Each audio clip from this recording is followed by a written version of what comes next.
Hello friends, I wanted to make a short video today about a lovely little game that I've just been playing daily, literally every day. And I thought, you know what, I should share little games like this with all of you that I enjoy so much, and maybe you'll start playing it every day too. It's called Tiny Islands. It's by a game designer named David King. I believe he teaches game design somewhere, perhaps, I think in London. But he also makes these little games, and one of the neat things about him is he's very open on Twitter about the stuff he's working on, and he'll show it off while it's in progress, and you can kind of see it develop. But Tiny Islands is a game he made, this little map game that I'm going to show you today. And one of the things that's cool about it is that it's randomized every time you play. But you can choose this daily shuffle, and that means if you do the daily shuffle today and I do the daily shuffle today, we're going to get the same set of cards, and we can build our maps and then compare them with essentially getting the same stuff today to see basically who can do the best with the particular challenge of this particular shuffle for the day. So I'm going to do today's daily shuffle here with Tiny Islands and show you how the game works. When you start a game, it's going to show you all these rules. I will explain them to you myself as we play. The way it works is every time on each round, you're going to get essentially dealt 4 cards in these 2 pairs, and you have to pick one of these 2 pairs. It's always going to be a landform or a building or something like that on one side, and then a area on the other. The areas could be rows or columns, or they could be squares, the 9 3x3 squares that make up this big 9x9 grid that is our map. So we have to pick one of these and place it somewhere on the map, and as we start to put more and more stuff, we'll start to have to worry about what kind of how many points we're getting for each thing that we place. I'm going to place so many things on the map, and then I'm going to draw a line around them to make an island, and the island is going to determine the final sort of score of a lot of the pieces, and we're going to do that 3 times, so we have 3 islands, and then we're done, and then the game is scored, and we'll see how we do. So I have a forest as one of my options, and the forests work like this. When you place them, they're not worth anything. They're basically worth 0 points until you put them in a group with other forests, and then forests are scored as however many forests are in a group, as in all adjacent touching each other. You get 2 points for each one, minus 2 points. So essentially, the first one is worth 0, and all the ones after that are worth 2. So you don't want to place forests by themselves. Houses like to be next to other different types of landforms. So the more different types they're next to, the more points they're worth. If I put this house next to 2 forests, it's only going to get a point for forests, not 2 points. So this is, you want to put it next to a diverse set of other things, and that doesn't count other houses. All right, so I'm going to start, let's drop a forest, and I could put it, I tend to put things to either side. You'll see why when I start to build islands, they're going to tend to take up a kind of corner or maybe a strip along the side. I'm going to put it over there to the left. That's pretty arbitrary right now. Now this time I've got a couple beaches I can place, so I have to place a beach. I just have some options for where to put it. I may as well put it over here by my forest. Now the way beaches work is they want to be next to the shore of the island, but not actually on the island. So I'm not going to wrap these up in my island line. I'm going to put them on the edges, and then they get a point for each side of the beach that has the edge of an island next to it. So ideally, generally, you'll want to place these and then try to get like 3 sides of them surrounded by the island and the other side by water. You'll see how that works when I place my first when I draw my first island line. Okay, so I've got a church and I've got a mountain. The churches They get points for houses that are next to them. They get 2 points for each house next to them, and 1 point for a house that's anywhere on the same island that they are. There's one other catch. There can only be one church per island. If you put 2 churches on an island, then they both score nothing. So you got to keep your churches sort of isolated. Apparently, this is a world of sectarian strife. So I don't have any houses placed yet. I will want to place some churches because they can be worth a lot of points if you do them right. Mountains also can be worth a lot of points. They just like to be adjacent to forests. They get 2 points for every forest that are anywhere in the 8 squares that surround them. So if I could put this right next to the forest I've already placed, that would be great. I can't quite do that. But if I'm going to expand this forest with more forests, I might get over here to this mountain. So I'm going to put this here and see if I can reach that. Okay, now I've got another forest I could place. Not exactly in the best location, but I might be able to work with that. Or I can place some waves. So waves are always worth 2 points, except you can't put them next to another wave, and you can't put them in the same row or column as another wave. So once I put another wave in, say, this in this column or the same row that I put it in, then they're both going to be worth nothing. So you got to kind of be smart and careful about how you space them out. Sometimes it's easy to make a mistake and invalidate your wave. So let me go with a wave. I know I'm going to have water over here because I've got my beach here, so I could put it down here. Let's do that. Otherwise, I didn't love that other forest location. So I could place another wave in that row, or I could place a forest. I'd love to build to the right, but I can't. So we'll put our forest down here. So now those guys, that's worth 2 points. And if I can add more, oh, yeah, I can do that because I'm going to put land over here. It's not quite connected yet. I'm going to hope I can get those connected up. All right, another beach, huh? I could put that up here and wrap around it. We'll see. Now I have a certain length I can draw my lines, so you can see making lots of little divots in my island can end up costing me that sort of using up that length, and then I can't make the island as big as I want to. Oh boy. All right. Well, we're going to start. Well, it'll probably be another island. Let's try up in this corner. Okay. So a house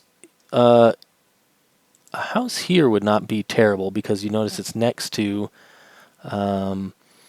2 different things, a beach and a forest, so that would be a pretty good score. You notice a lot of things are worth about 2 points, so I usually try to see if I can get stuff down that I can feel confident will be worth more than 2 points.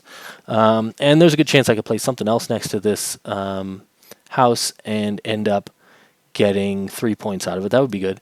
But also, I can place this mountain next to this forest. That's a pretty good move because it's going to be worth 2 points. And if I keep extending the forest here at all, it's going to be worth another 2 points. The 4 points is great if you can get it. All right, so now I'm going to draw my first island. I've got 24 line segments that I can make. And I usually start, because I know I want to surround this by 3 to get the most points out of that I can. Now, I can make a very simple sort of box out of this, and I don't have a lot more. You notice I have 3 more segments. I don't have a lot more I could do than that. But I try to make some other shapes just because you never know what you're going to get dealt. And it just gives you some options. Let's try that. See how that works out. Okay. Hey, another forest. Doesn't let me connect my 2 little forest clusters up, and I could place a wave, but I'm going to do this to make sure that I get 2 points at least out of those guys. Okay, it's got to be houses now. So this is a pretty good place for a house. You'll notice because there's a forest, a beach, and some waves that are adjacent to it, so that's going to be a happy house. Let's do that. Now I could put a house up in the corner or another forest. This is good because it's another 2 points, plus 2 points for being next to that mountain. Generally, adjacency is all the surrounding spaces. There's a few cases where things can't be literally in the 4 spaces immediately next to something. Okay, let's, always good to put a mountain next to a forest we've got. There's my space, look at that. Now that's interesting though. I could put one here. Yeah, I don't know. Oh no, if I connect this up, I'm going to, is this right? This is worth 2 right now because it is, because it's 2 forests, so minus 1 of those is just giving me 2 points. This is worth 4 points. So I could put this here.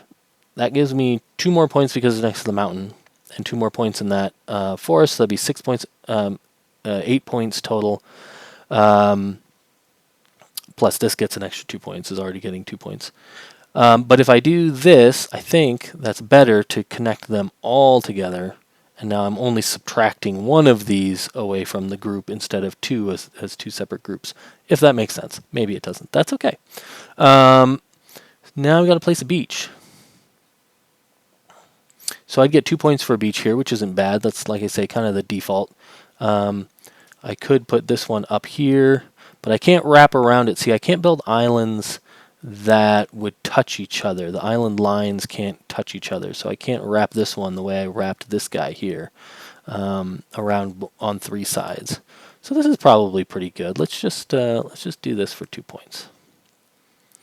Okay, I've got a church I could put up on this other island. I don't have any houses there yet, but I might soon. Oh, this is going to let me just build over here next to that other mountain. That's always good. Glad I didn't do that last time. Oh, interesting. Okay, so this is where you kind of can start getting trapped. I'm not likely to have an island taking up any space way down here. I might have to at some point if I have to place something. You'll see by the end of the game sometimes I could be forced to place stuff. But let's assume that we're going to build this island at least down a little bit this way, and we'll put our house here.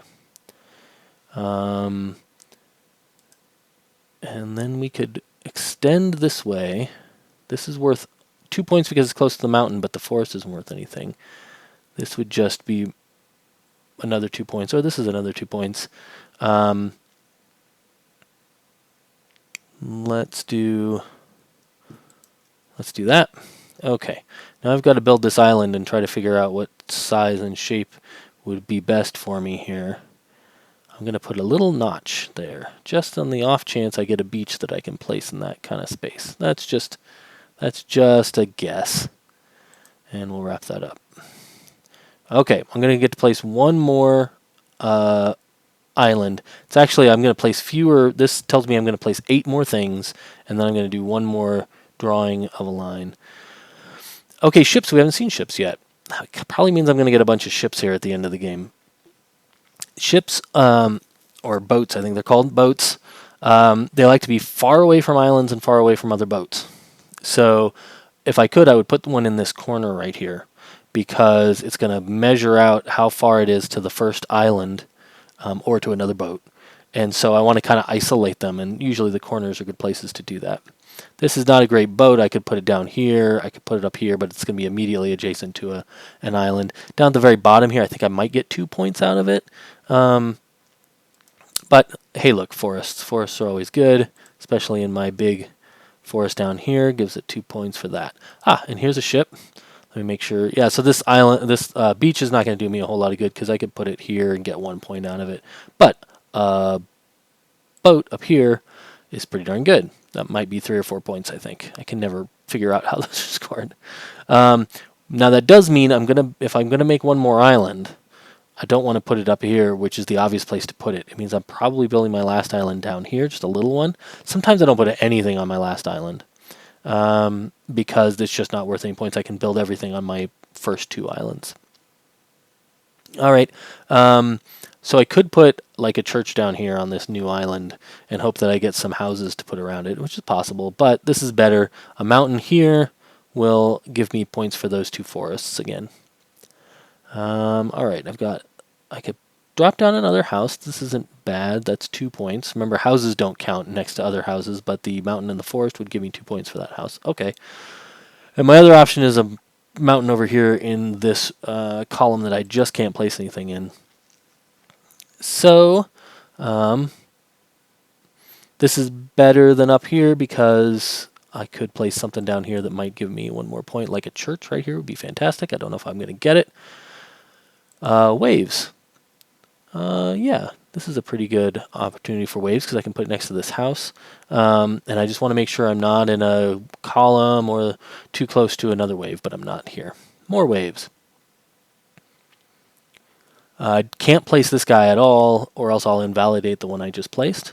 So this guy, let's put him here. Houses that I just can't place, but look at this. I got my church that I really want right there next to those guys. That's going to add a point to both those houses and get 2 points for each house for both of them as well. So that's a great placement right there. I could place a ship that would not be very helpful, or I could place a house down here in the corner. Is this the last thing I'm placing? Yes, it is.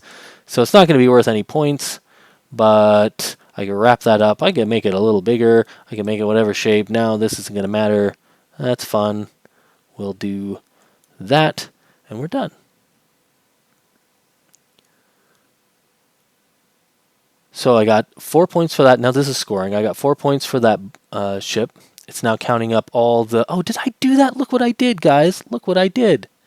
How am I such an idiot? I put my 2 waves in the same row. So I just lost 4 points for doing that. I got 8 points, you notice, for all the beaches. And now it's counting up the houses. 8 points for all my houses. I had 1 church, 4 points, great. My forest ends up being worth 14 points. Those guys aren't worth anything in themselves, but they will be worth points for the mountains. I can't believe I did that with my waves, guys, after even warning you all against it. But, like I say, it does happen. A lot of points for mountains and forest this time, so that's pretty good. And this X is minus 5 points.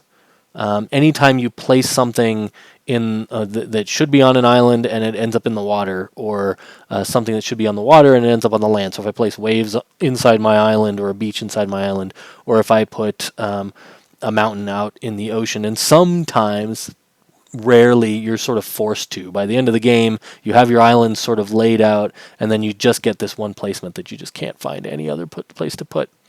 And you have to like sink it in the ocean.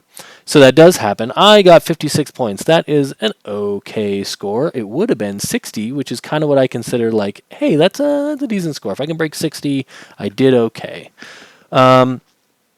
So that's how you play Tiny Islands. I did all right this time. If you played today, Tiny Islands, and by the way, the game is free, so go check it out. I'll show you where in a second. But if you played it today, you'd get those same cards that I got, but you could place them so totally differently and draw your island so totally differently that you'll have a different map and a different score, hopefully better than mine. Definitely give it a try. The other thing is you can post these on Twitter with the hashtag MyTinyIslands, and you can follow that hashtag if you really love the game and see other people's islands, their daily scores every day. So I actually typically don't post on Twitter just because I don't really necessarily want to spam every day.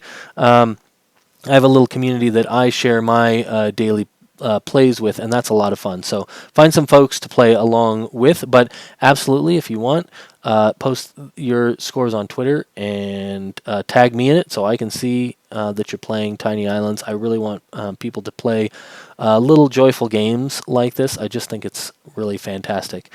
If you're looking for Tiny Islands, it's very easy to get. You should go to itch.io. That, if you're not familiar with it, is a lovely little independent a little game store for indie games. The wonderful thing about it is if you buy stuff there, all the money there goes to the developers. The store itself does not take a cut. And actually, it's a nice little store. They even have a separate app for PC if you want to use that to browse. But it works great in a browser, and you can find Tiny Islands here. I'm sure if you Google for it, you can find it as well. So check it out, play it, share your daily scores with me, please, and I hope it becomes, like it has for me, just a small joy every morning to play your Tiny Islands and see if you can break a little record or create a really beautiful set of islands. Sometimes some maps, they just end up looking real nice and very charming. I love this little game, so give it a try, guys. Thanks for watching. I'll talk to you later.